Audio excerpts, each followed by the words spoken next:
Jesus Freak here, and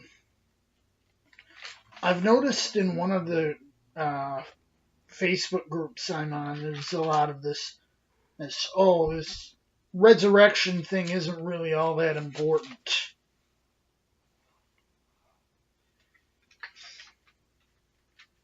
But, you know, some of these people are progressive in the sense that the United Church of Christ and the Unitarian Universalists are progressive. And, these United Church of Christ is one step away from being just a happy, just a feel good group. And Unitarian Universalists have already reached that point. The funny thing is, both these groups descended from, the United Church of Christ was the Pilgrims, and the Unitarian Universalists were the Puritans. These used to be the devout, hardcore Christians, and there's barely anything left of them. But and there's a contingent among United Methodists that's going that way.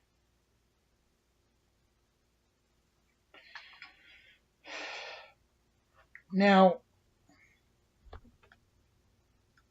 first I'm going to mention that a lot of people have been going after me with this. Oh, Paul didn't understand Jesus' teaching, and his teaching is completely opposed to it.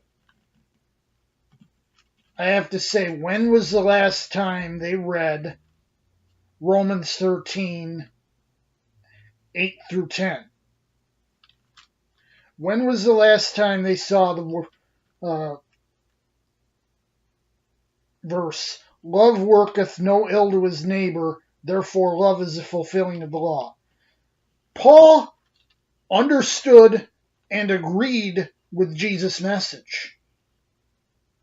So if you're thinking that, Paul's message was different than Jesus, you're on the wrong track, man. But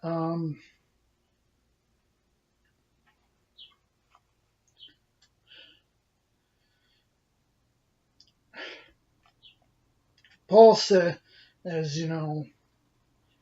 now if Christ be preached that he rose from the dead, how say some among you that there's no resurrection of the dead? And I mentioned this whole thing before,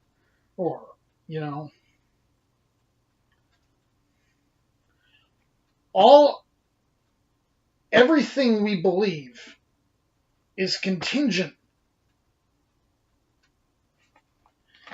Someone on Facebook said it pretty much like this, and I said,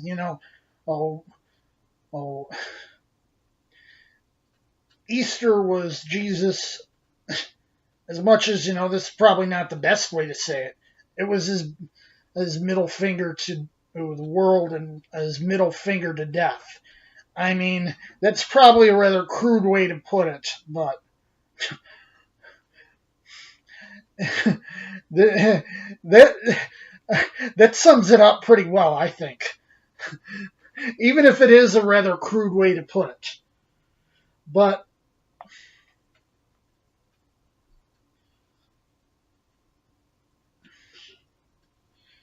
this whole chapter of 1 Corinthians 15, pretty much, is a very basic summation of basically the whole point. The whole idea between what we have.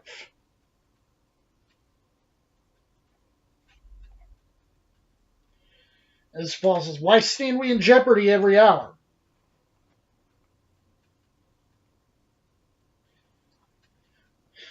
And Paul's basic statement is,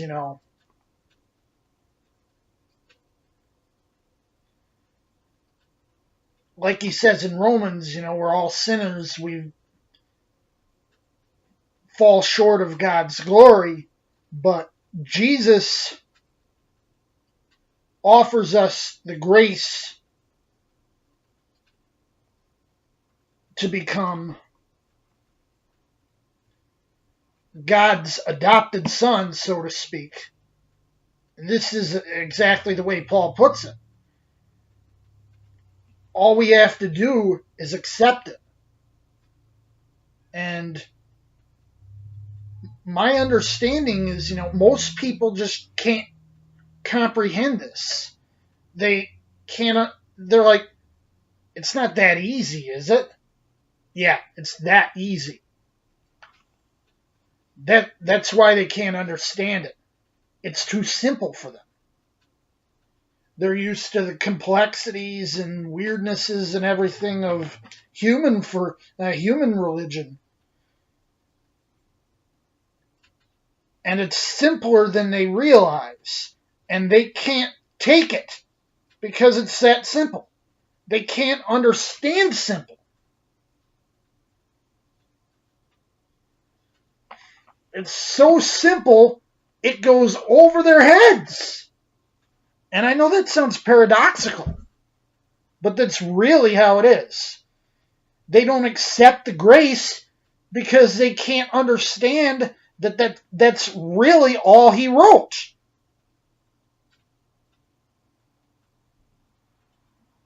And that is really the sum total of this.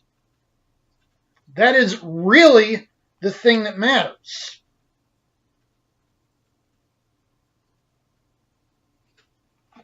Jesus freak out.